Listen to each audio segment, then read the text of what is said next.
Hello Stamper, welcome to Frenchie's video. I'm France Martin, independent demonstrator with Stampin' Up at frenchiestamps.com.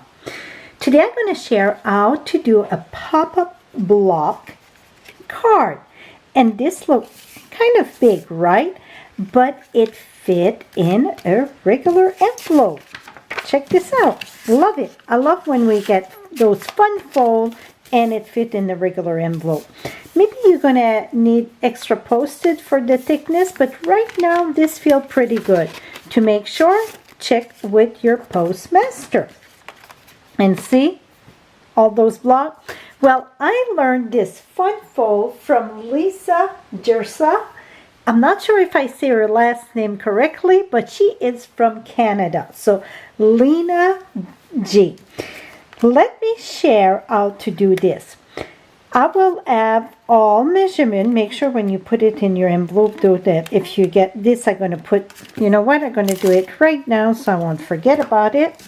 I'm going to put a glue dot right in the back of this so it's not getting caught in the envelope. If you don't want to use designer series paper, you can do it with paper stamp, an image, okay? So I stamp on designer series paper, but you could use like white cardstock and so on. So let me get started on how to build the card, and then we're going to go out to build the panels here. Excuse me, something just itched me.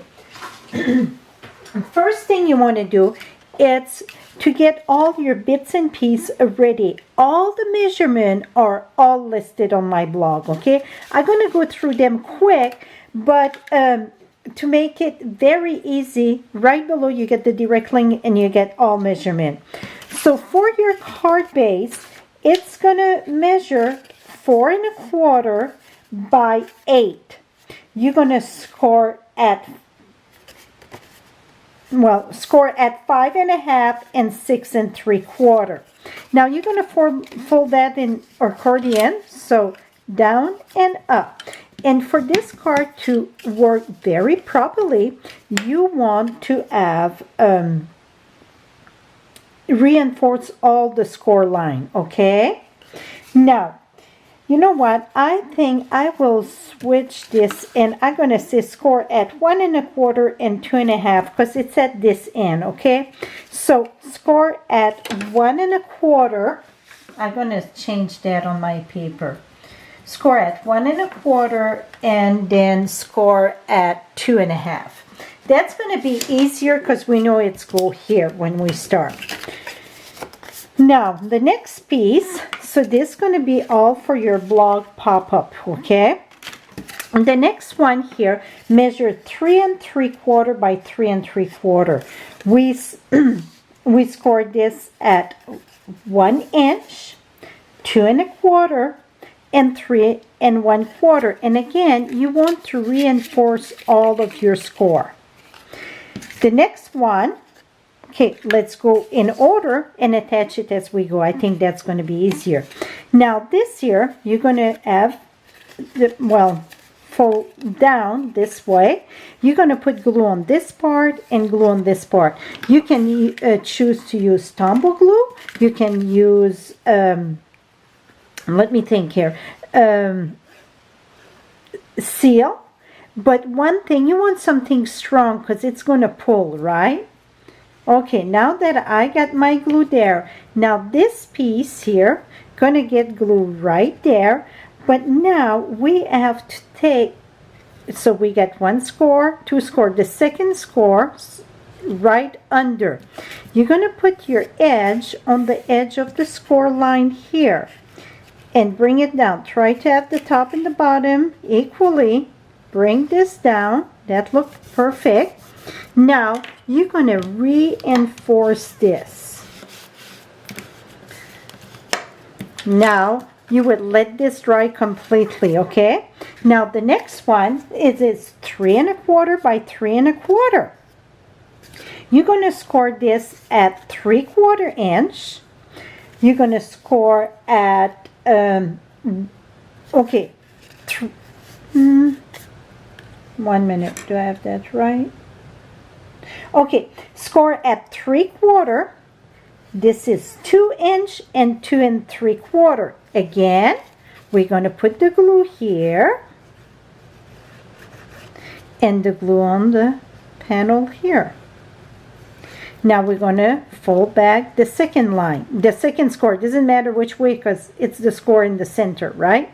Make sure you get enough of the glue because that's what's going to hold everything in peace.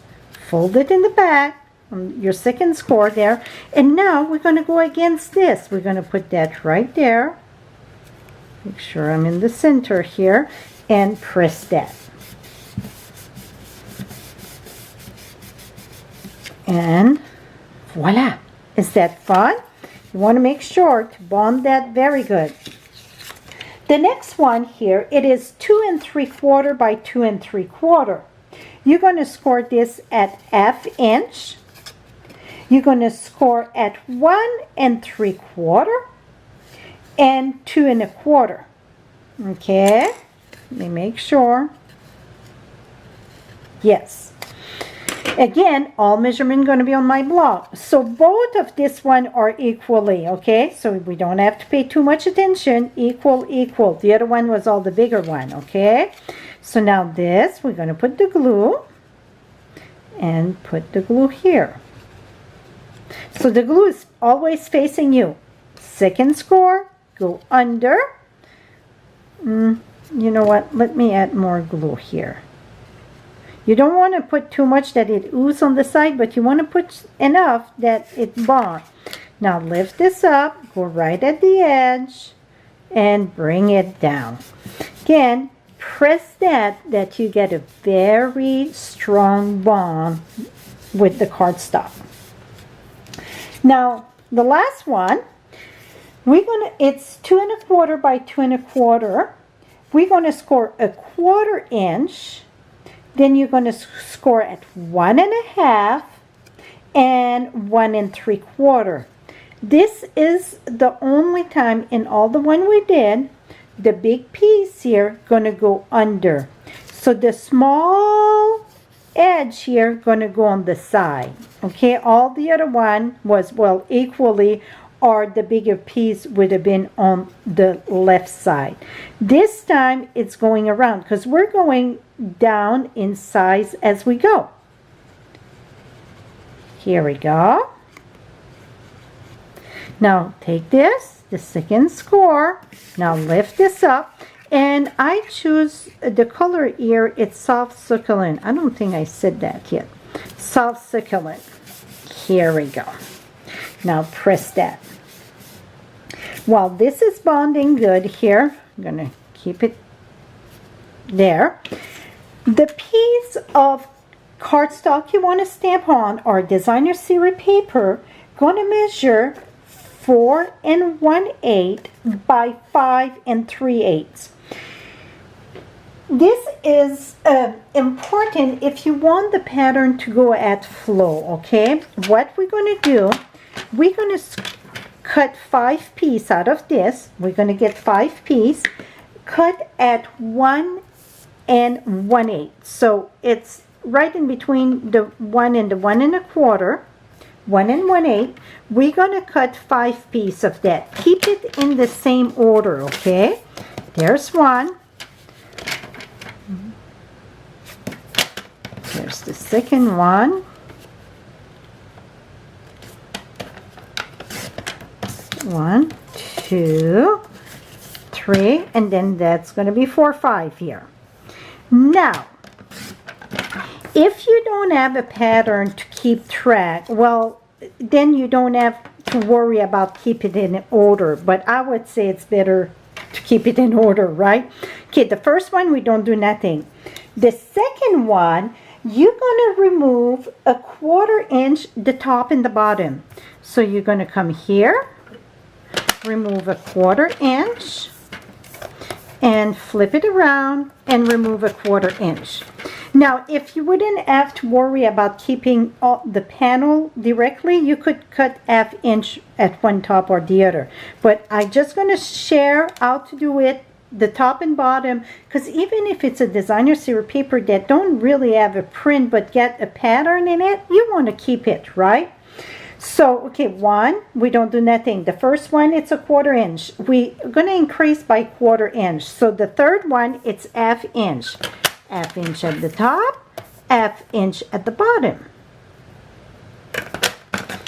Now, next, 3/4. 3/4 at the top, 3/4 at the bottom. Last but not least, going to be 1 inch. So 1 at the top and 1 at the bottom.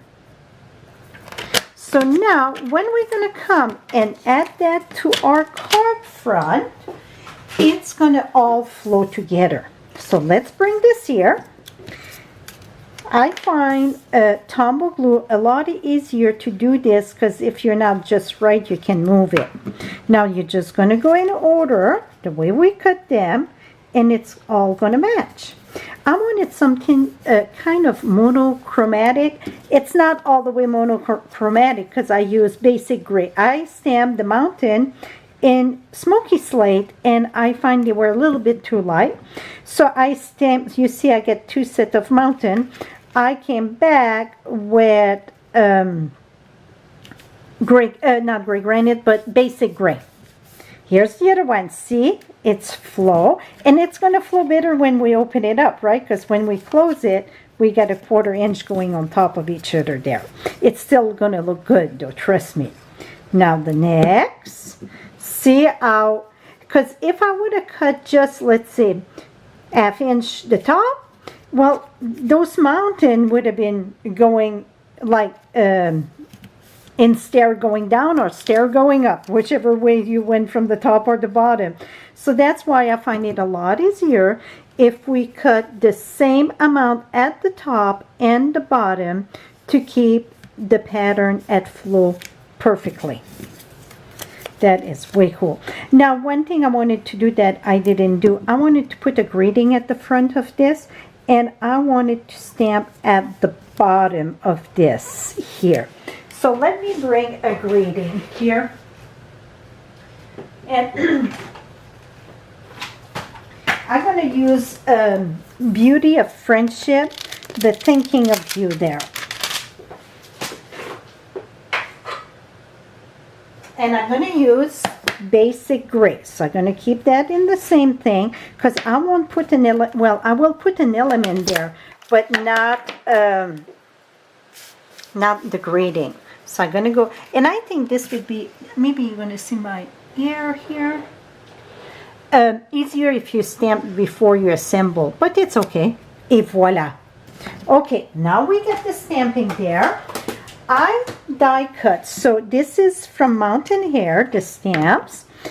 I die cut, that's the die in this, that tree, the detailed tree I call it. One thing that I know it's going to be bigger, so let me share with you what we're going to do. I got embossing buddy here. We're going to use that to remove the sticky where we don't want it. So the embossing buddy, it's not just for embossing. It's so many times that we need something not stick or so on. It's other thing that I find myself using the embossing buddy to with. Right now, this is a little, here we go. Okay, let's remove this. I use the adhesive sheet, and I love to use the adhesive sheet with these trees because you see how tiny those branches are. They are so, it's hard to put the glue in the back of them if you don't use the adhesive sheet. So with the adhesive sheet, I found it so friendly to attach. If some of the little detail are not removed, I'm not worried about that. It's just that character there. I'm gonna, here we go, just pull a bit more there. Et voila. So now I'm gonna come here and we're gonna add our tree right here. Okay, we got just a bits and piece that you don't want this to glue on that one when it opens. You're going to take your embossing buddy and tap it. That's going to stop the glue. That's it. Et voila. Very great for masculine. So because I did a color card base for the card front there, I did a 4 by 5 1/4. I stamped, this is in smoky slate. I stamped smoky slate for both the mountains and the trees with the water there. That's going to go in the back. That is where you're going to write on your card here. Et voila. So, it's no opening really for your card, right? Is that cool? So, here in the back, I had the poinsettia here and here. That's the new paper. I'm going to have both supplies for both of them. They're both the same measurement, just different look of it. So this one you can see, even if you don't have a designer series paper, but you want to stamp a sheet of whatever, it can be a scenery or flowers, anything, you can cut it. If you do the stamping on cardstock, I suggest the regular white cardstock, not using the thick one. You can use the thick for maybe the card base, but all the rest use the regular white cardstock. Main reason it's because of the thickness to mail, okay? Et voila. See how cool that is? Fun, fun. So thank you, Lena, for sharing that fun fold with us. Again, below you get all the direct link to get all the measurement on my blog. Also, I will have the supplies all in the US. Can shop 24/7 right there on my blog. Thank you so much for your support. Till next time, happy stamping, my friend. Bye-bye for now.